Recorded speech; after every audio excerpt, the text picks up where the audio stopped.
and you can call me Amanda though, and I am a GP, and I work both in the NHS and also privately as well. And I've been in the world of medicine since about 2010. Now, I wear many hats, and one of the hats that I wear is that I'm a specialist in something called lifestyle medicine.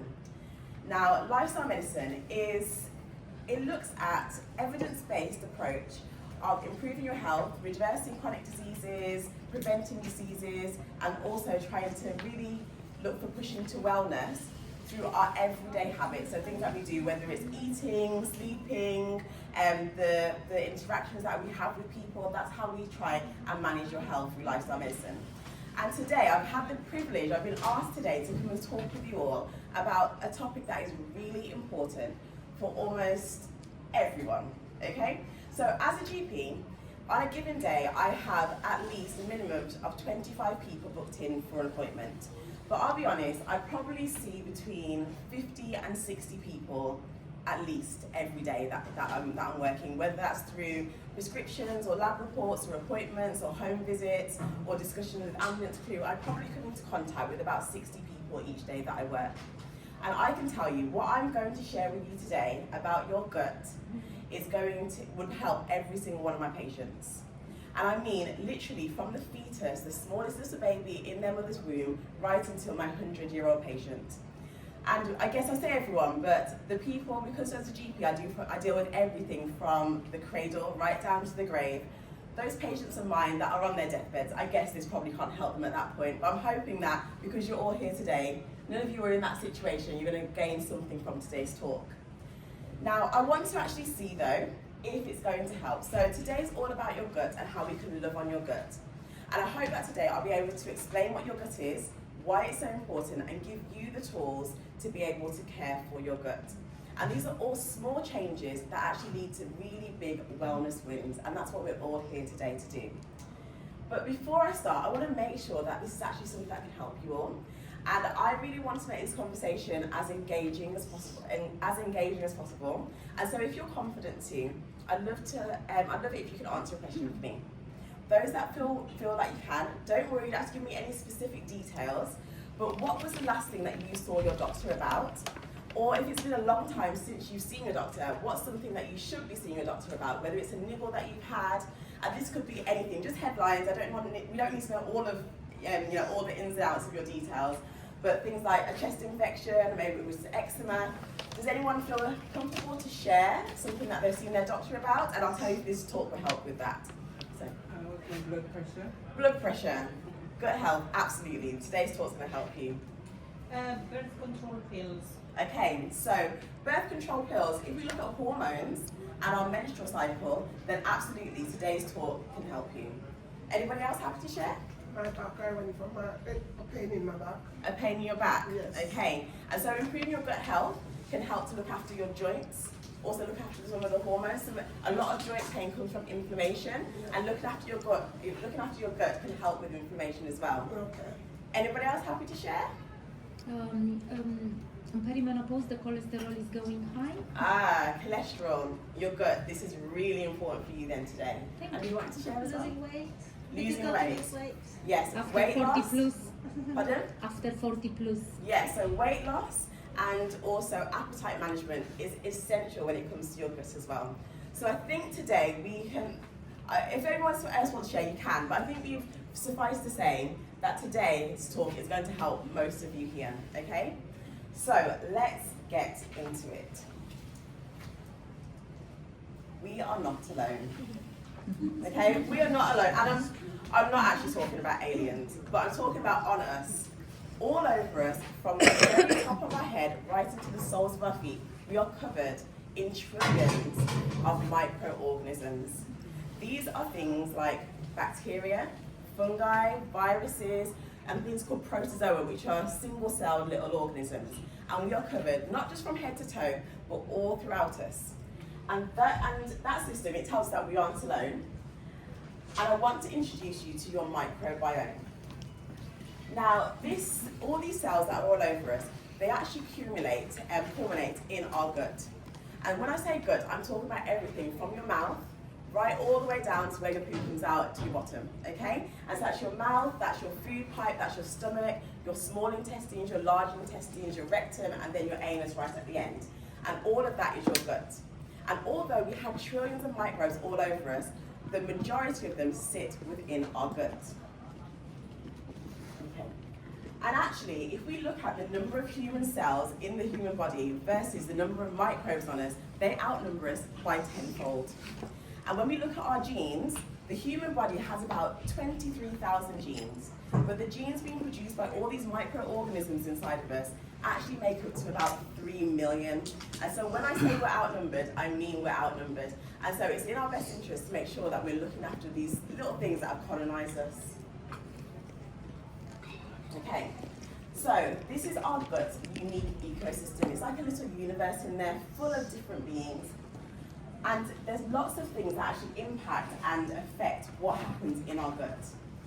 We have our diet, our genetics, medications that we take, the environment we live in, even our age and the way in which we were born, whether that's through a C-section or a vaginal delivery. All of that affects the microbiomes that are all of that affects the microbes that are all over us. And so some of these things aren't things that we can affect, but many of them are things that we can affect. And I'm going to talk to you now about why it's so important that we do affect them. So our gut and all these bacteria, microbes, this microbiome, it has some superpowers. And so we've got our little bacteria superhero here. Things that it does, it helps us to extract nutrients and helps us to digest fiber. And later on this talk, I'm going to talk about why fiber is so important. It helps us produce some of our vitamins. It shapes our immune system, and in fact, 70% of our immune system sits within our gut. Now, our immune system, we often think of coughs and colds or viruses, infections that we're getting, but actually our immune system plays a role in a much wider aspect of things. Now, has anyone heard of autoimmune diseases before? Yes. Yeah? Can anyone name some? Lupus, fibromyalgia. Fibromyalgia, not quite. It's an inflammatory condition, but not quite autoimmune. Diffuse scleroderma? Diffuse scleroderma, yes, that is an autoimmune condition. Anyone else know it? Lupus is? MS, slightly. It's a neurological, and parts of it does interact with your immune system, but we're still learning a lot more about that. Allergies, fever. Allergies, exactly. It's not an autoimmune system disease, but it is an immune issue. Allergy is. They're slightly different, but absolutely your immune system is extremely important with allergies. Also, more common things, eczema. Anything else? Sjogren's, yes, that's a type. Diabetes, one of the biggest, most well-known. Something that affects a lot of women are autoimmune diseases. And so when we think of things like, you said diabetes, also thyroid disease is also a type of it. Psoriasis is also a type of autoimmune disease. Asthma is also a type of autoimmune disease. And when you start thinking about these diseases that we see in so many people, and we think that 70% of our immune system is inside our gut, we start to realize why our gut is so important. It also helps to protect us from disease. And there is this amazing thing within our gut called the gut-brain axis. Now, most of us would have experienced the gut-brain axis and how our gut and our brain work together. Who here has done an exam? Whether it's from SATs or GCSEs or O-levels, has everyone here done an exam at some point? Yeah? And I know that there might be some of you who are, they're like, some people are just cool as a cucumber. But for me, when I've got an exam coming, even if I know that I know everything, I'm going to feel a little bit stressed. And when that happens, my stomach starts to go. And I always need to use the toilet before I go for an exam. Yeah? It's true. Yeah, it's true, isn't it? Yeah. And that's just an example of how the gut and the brain work together, okay? There are a huge amount of nerves that sit within our gut that actually communicate directly with our brain. It helps us to know when to secrete hormones. It helps us to know when we're hungry. It helps us to know when there's any kind of stress around us. And so our hormones and our nerves are the systems that we use to communicate all throughout our body. And again, look how the gut comes into it. So are we starting to understand now why the gut is so important? Yeah? Okay. So, when it comes to the gut, we're going to talk about our microbiome. And I'm going to say this word a lot during this talk. Diverse and diversity.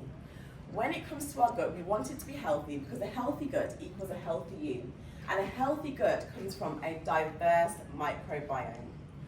As you know, anyone here that's had a chest infection or an infected finger or a urine infection, we know that bacteria isn't always good and it can cause diseases. And so there is good and there is bad bacteria. And like I said, we're covered in it, so we want to make sure the things that cover us are the good bacteria. Now, what we do in our microbiome, what we do to our body can decide whether we have good bacteria or bad bacteria. And good bacteria is diverse bacteria, okay? We want to have a big supply, a big variety, because there's so many different functions that they all do, and we're going to talk about that today. But when we have more good bacteria, it leaves less space for the bad bacteria, so we want to make sure we're feeding the good bacteria properly. And also, less variety is linked to more diseases. And so all those diseases we're talking about, celiac disease, inflammatory bowel disease, irritable bowel syndrome, diabetes, heart disease, it can all be linked with a low diversity from the gut. And we're understanding more and more about this. And so there's things that I'm going to share with you today that I'm sure in 5 years from now I'll be able to tell you even more, because the research is just booming at the moment. But we're going to talk about what we do know. Okay, so when it comes to your microbiome, I'm going to talk about some, what does MVP stand for again? Anyone remember? Most valuable player. Most valuable player, that's it. So your microbiome's most valuable players.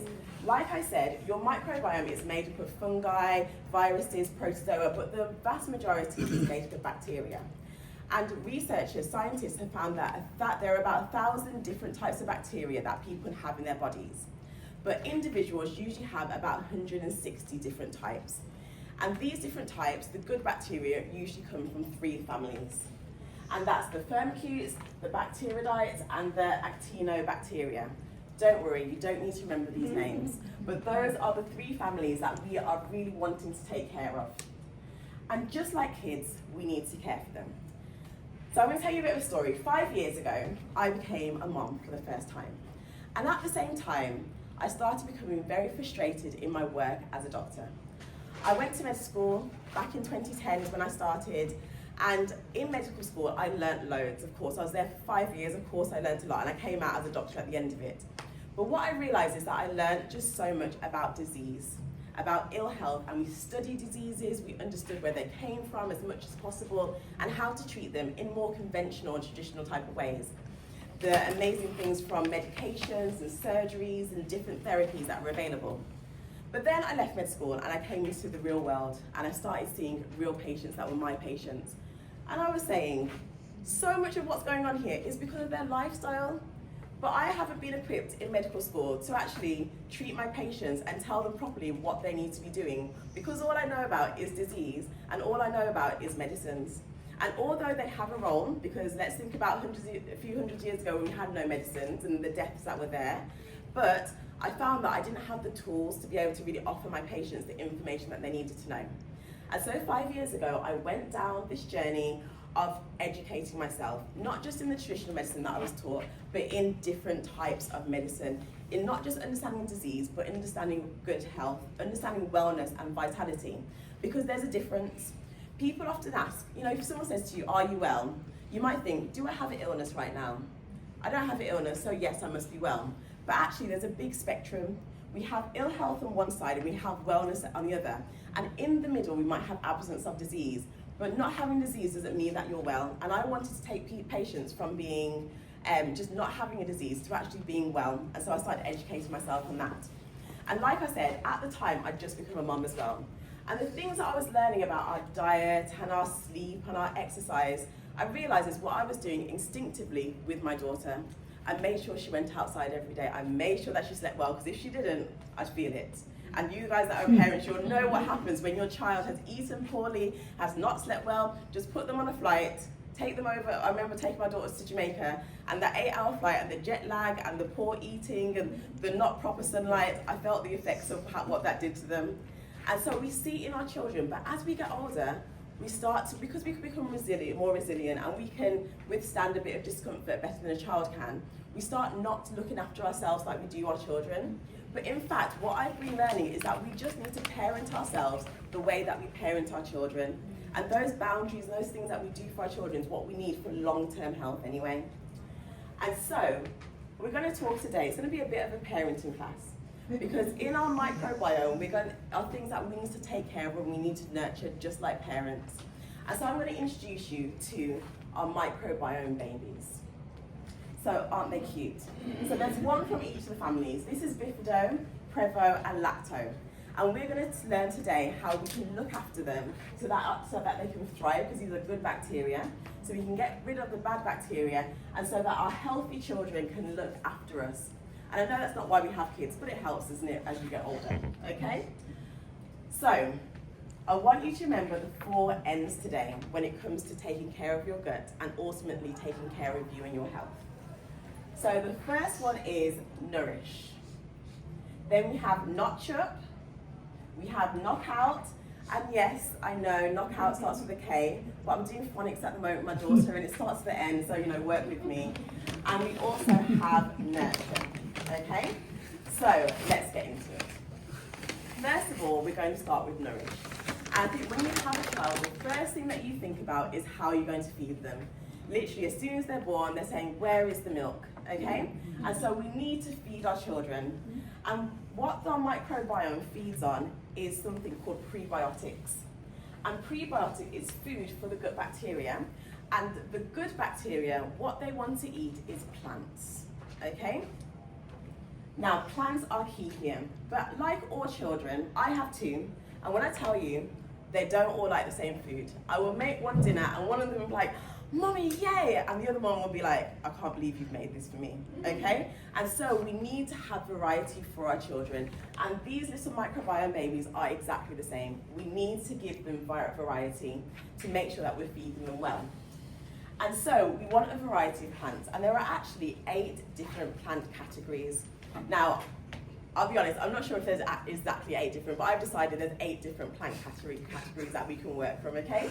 And yesterday I was on a walk with my husband and I said to him, there's 8 different plant categories, can you name them for me? And he was like, what are you talking about? Because when we think of plants, what things came to mind when I talk about plants that you can eat? Vegetables and fruit. So salads made with vegetables and fruit. But that's only 2 of the 8 categories. There's actually a plethora of things for us to enjoy and eat that count as plants and that feed our gut. So I want to see if you're any better than my husband. He's him at the front, and I want to see if any of you can come up with the other 6. So we've got fruit and vegetables. Anyone else? Got one. Nuts and seeds. Excellent. Oh, they're doing better than you already. Anything else? Fruit and veg. Pardon? Yes, we've got fruit, we've got vegetables, nuts and seeds. What else? Where does salad fall under? Okay, put your hands up so I can hear you. Yeah. Starch, fiber.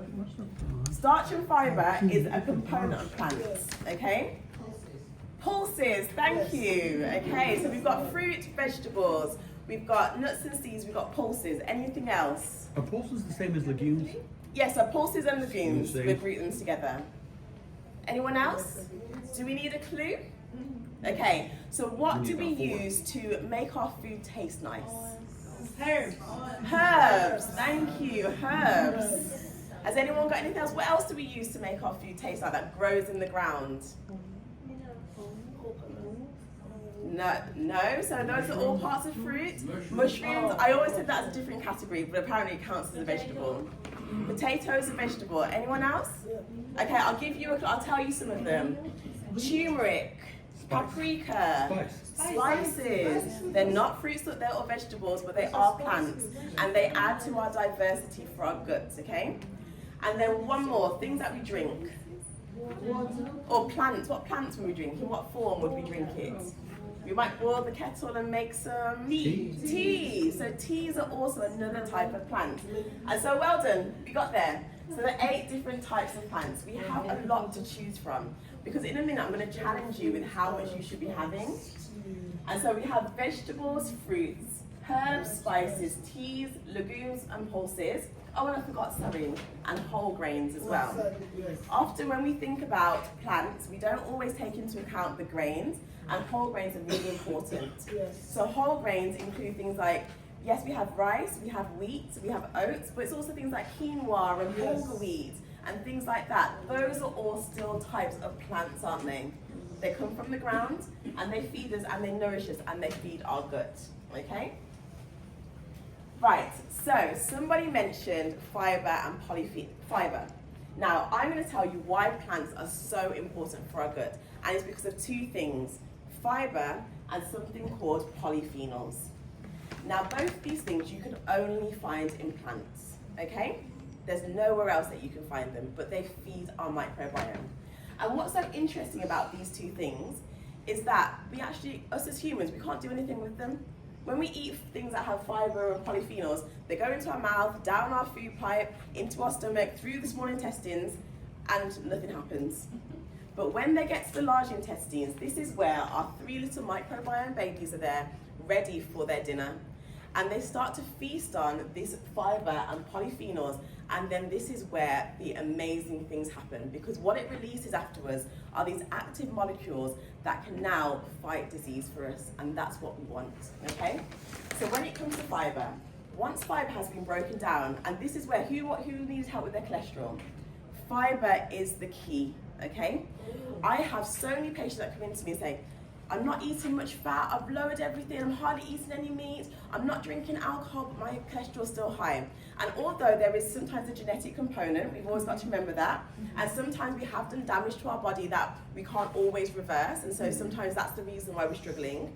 But when I take the time, which I don't always have in GP, to actually get my patients to do a meal diary, sometimes I get them to go away and say, 3 days, write down everything that you eat.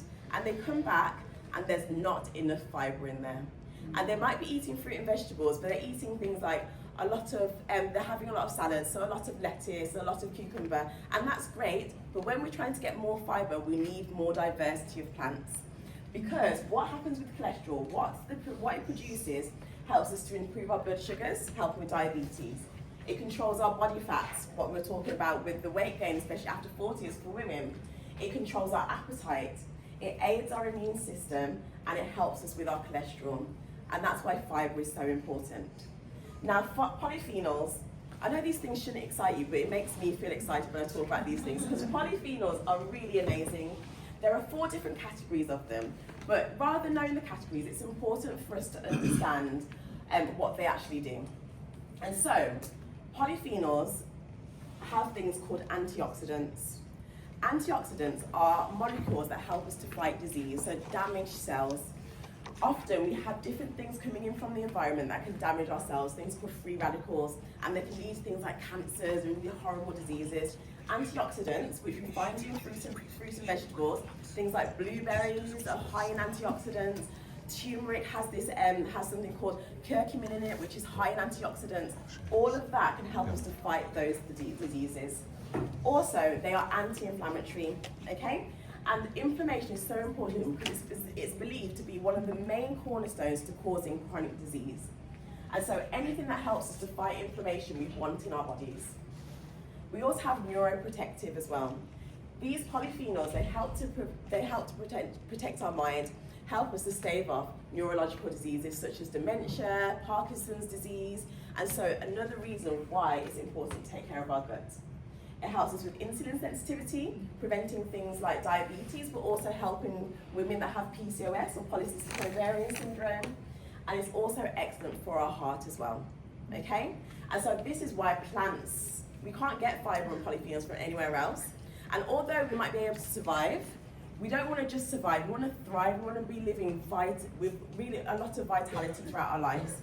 Did you know that there is 2 things called life expectancy and health span, or lifespan and health span? Everyone might have heard of lifespan before. Lifespan is basically how long you're expected to live. So right now, I can't remember the exact number, it's into the 80s. Most people, if you're born in England today, your life expectancy is about that long. But health span is actually how long you're living independent from disease, so without disability. And the discrepancy at the moment is about 17 years. That means people are living 17 years in poor health, in disability, and being dependent on other people. And we don't want that for you. And if you're able to look after yourself, you're able to fight these things and not just want to survive and actually want to thrive, you'll be able to get into your 90s. My granddad's 95 and he still is able to garden and do all sorts of things. And you know why? Because he takes care of himself. He doesn't eat a lot of the bad people we talk about, and he eats so much of this good stuff. He exercises, and we want more of that to happen, okay? Right. So I could sit here and I could give you a big, long list of fruits, vegetables, legumes, whole grains, nuts and seeds that you should be eating. But I'm not going to do that because I don't think it's very helpful. I'm going to give you 3 rules to stick with to help you to get all the plants that you need. And I do have a list of all the vegetables and things, and if you sign up to the newsletter, I can send that out to you, and I can also get some printed for you today as well. But the 3 rules, the first one is half of your plate should have whole plants. So when you're dishing up, make sure half your plate has whole plants in them. And when I say, remember, plants is everything, yeah? It's not just salad. There's lots of different things. Look at all the variety of things on this plate. At least 50% of your plate should have whole plants. And I say here, whole plants for a reason. Remember that fibre and polyphenols we spoke about? A lot of the time that is in the skin of our fruits and our vegetables and our plants. And so many times we peel things, we peel potatoes, we peel kiwis. Does anyone here eat the skin of kiwis? Did you know that you can? Right now, I take a kiwi and I bite into it like an apple, and my daughter looks at me like, oh, what am I doing? But you can eat the skin of kiwis. I'm not telling you to eat banana skin and orange peel and watermelon skin, but and if you can make it palatable and teach me, because I'll try it. But you get so much nutrients in them, and although it's fine to peel things that you need to peel and things like that, sometimes if you can have the whole fruit, because it gives so much to us. Also, juicing. Juicing is excellent. There's lots of benefits from juicing. But if you're getting so much of your plants all from juicing, you're missing out on the fibre and the polyphenols, because a lot of them are in the skin. And when you juice, you just get the juice. And all that pulp that comes away, that's all the fibre that's there as well. And so is smoothie better then? So they both have their own things. So when you're juicing, you get a much smaller volume, and so you're able to take in a lot more. Whereas smoothies are very filling, so you can take in a lot more plants juicing, and so it does have its place. And sometimes if you're wanting to give your gut a bit of a rest from digesting, because rest is important, juicing can come in then as well. But when you it can't be your mainstay of things. It can't be the way that you get all of your plants in, and it can't be that you just mainly juice. You need to actually get the fibre into you, because as we know, it has such an incredible effect on the body. Also, when we talk about whole plants, I want to talk to you about whole grains, okay? When it comes to grains, and remember I said grains are things like rice, wheat that makes flour, we have oats, we have corn, other things like bulgur wheat and couscous and different things like that, grains. All grains are made up of 3 parts. We have the bran, and the bran is the outer layer that is high in antioxidants, vitamin B, and we also have the germ, and in the germ, that's where we get these healthy fats. We get some more B vitamins, and we also get some protein. And then the endosperm is the largest area, and that's actually what feeds the cell. And the endosperm is full of a lot of starchy carbohydrates. And we need carbohydrates, we need sugars in our body, but that's what it's full of, carbohydrates. It has a bit of protein, and it's very nutrient, not dense, the opposite of dense. It's not got much nutrients in there. There's not much minerals or vitamins in there. Now, when you have a whole grain, you get all 3 parts of it. So when you have brown rice, brown bread, and when you're having things like bulgur wheat, quinoa, you're getting the whole grain. When you start having things that have been refined, like white flour, or you're having white bread or white rice, they've just taken the endosperm. And in the endosperm, we have a bit of protein, lots of starchy carbs, but no fibre and very few minerals and vitamins. And now we know what that fibre and those minerals and vitamins do, we need to have those in our diet.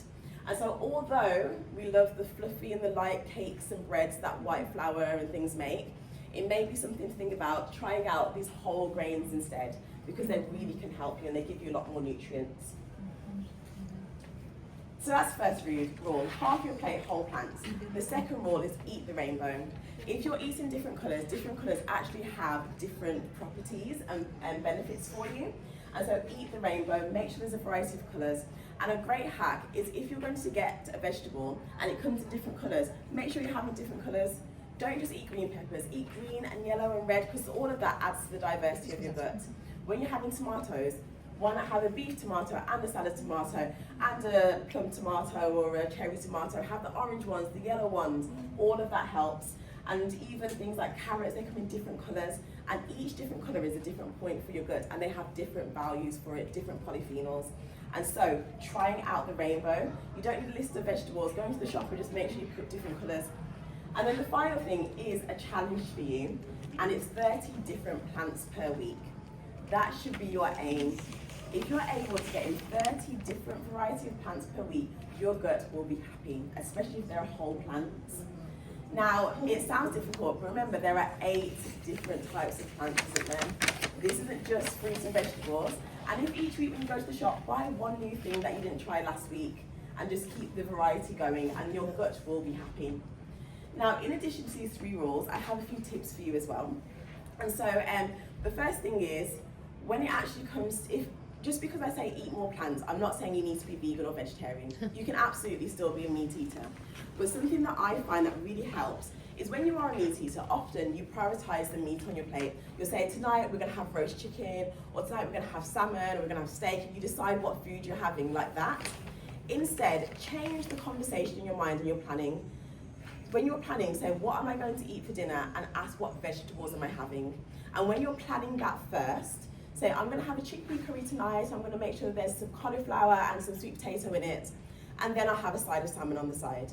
But when you start planning the meat first, you'll find that you'll just put a little bit of broccoli on the side, a few slices of carrots, a little bit of sweet corn, you're not getting the diversity. So think plants first, okay? I'm not saying that you need to stop anything else, but think plants first. Also, if you're someone that doesn't have very many plants at the moment, I want to warn you to take it slowly adding plants in.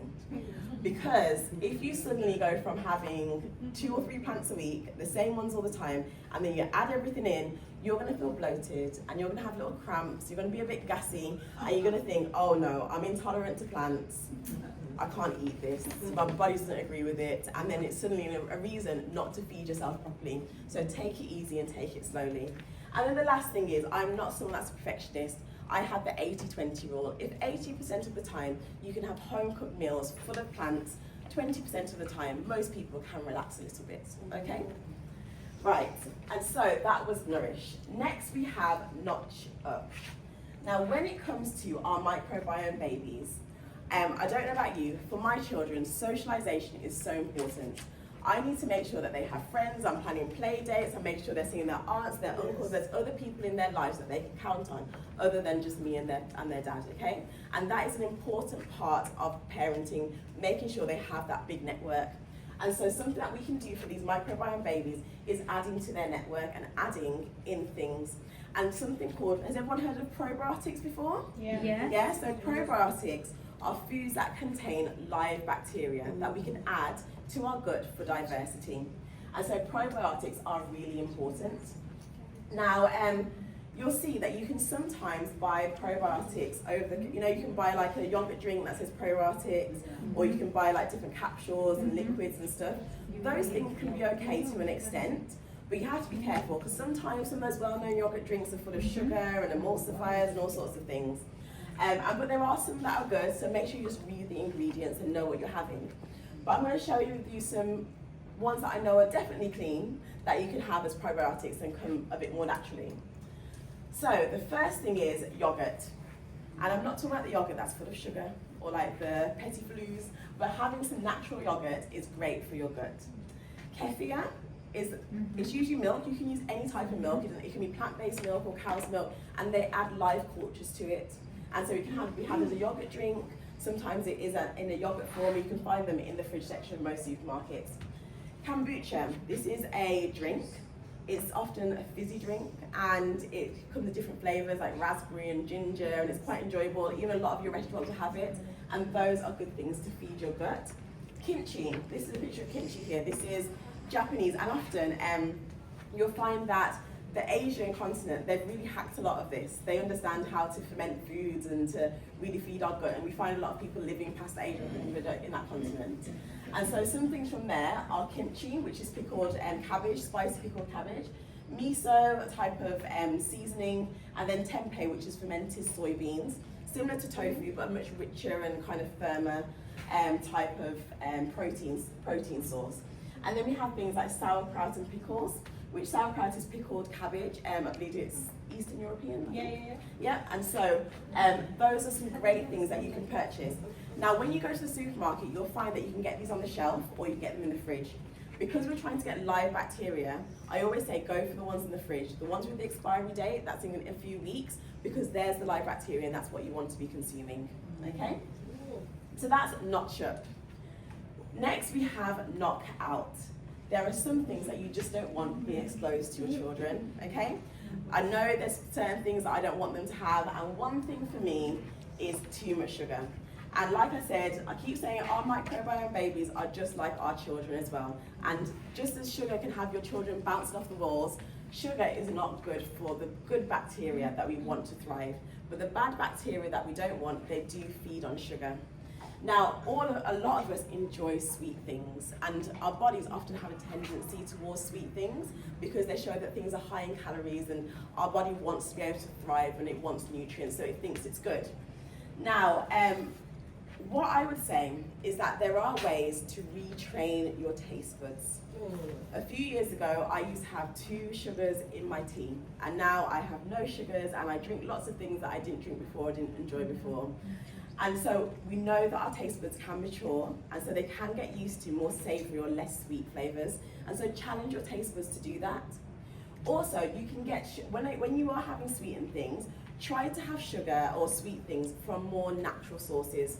So things like honey, maple syrup, even things like dates that you can add to it, using fruit as a sweetener to things. And the reason for that is because these sources have other benefits to them rather than just sweetening. They have the fibre and the polyphenols. And so when they work together, you're also getting benefits as well as getting that sweetness that you're looking for. Next thing is overuse of antibiotics. Okay, how many people here have gone to your GP with a cough? You get there and they say, it's just a virus, you don't need the antibiotics. And you're like, why did I even bother going? There's so many reasons why your GP or your doctor may say no to antibiotics, and one of them is to look after your gut. There are a lot of infections that are caused by viruses, and antibiotics aren't going to work anyway. And there's a lot of infections that our body, if our immune system is good, can fight off itself anyway. Now, antibiotics basically mean antibacterial. They kill bacteria. And although you might want it just to kill the bacteria causing your chest infection, it will actually kill all the bacteria and your good bacteria as well. And so use them when you need to use them. We know that they save lives. And when you are using them, try to also protect your gut as well. And so increasing your prebiotics, increasing your probiotics whilst you're taking them and afterwards as well is really important. Also smoking, I'm not going to lecture on about smoking. We know the dangers of smoking, but smoking also increases your risk of chronic digestive diseases and also gut cancers as well. So knocking off smoking is here's just another reason for you. And then the last thing is ultra processed foods. Right now, the modern Western diet is full of ultra processed foods. They're high in sugar, high in salt, high in fat, and low in nutrition. Now, anything that we do to our food, providing that we don't just eat it from how we find it, is a process. So if you have an apple, you pick it and you eat it, fine, that's unprocessed. But as soon as you cut up that apple and you start to steam it down to make it into applesauce, that's a process. As soon as you take some vegetables, you chop them up and you add some dressing to it, you've added a process. And so not all processed food is bad. Most of the time, a lot of the time we do processes such as cooking to it to make it more palatable, and sometimes it can increase the nutrient content to it. But ultra processed is when it's been industrially changed from its original state so significantly that the nutrients has been lost and you're not really finding much benefit from it, okay? And they're often very high in calories and very low in nutrition. Now, sometimes it can be hard to tell what is ultra processed and what is just an okay process. And so I have 3 tips to help you identify ultra processed foods. Now, the first thing is, if you were to take this piece of food and think about, you show it to one of your ancestors from 200 years ago, if you present it to them, would they say to you, oh, thank you, that looks lovely? Or would they say, what on earth is that? And if you think your relatives from 200 years ago may not notice it as food, that might be telling you there's been too much processing to it. Okay, the second thing is, can you tell the story of how this food came to be? So when you look at it and you look at, say, a what's it, can you tell me, just off the top of your head, with the education that you know as adults that cook food and have been around food for however long, how this came to be? Can you tell me the story? Can you tell me what the probable ingredients with? I suppose that a lot of you won't be able to. And if you're not able to use your education and your intelligent brains to tell us how this something has come to be, then it's probably ultra processed. And then the final thing is looking at the ingredients list. It's not always this way, but if there's a lot of ingredients and a lot of things that you can't pronounce, you don't understand, you're having to Google, you're probably finding something that's been ultra processed. Now that isn't always the case, because if you look on the back of kefir, you might see some lactobacilli and some bifidobacterium, and you might think, I can't pronounce that. So you have to be, it's not always the rule, but still, if you're finding a lot of ingredients, a lot of strange ingredients, that again is telling you that it may be ultra processed. And finally, because I'm not going to keep you too much longer, is nurture.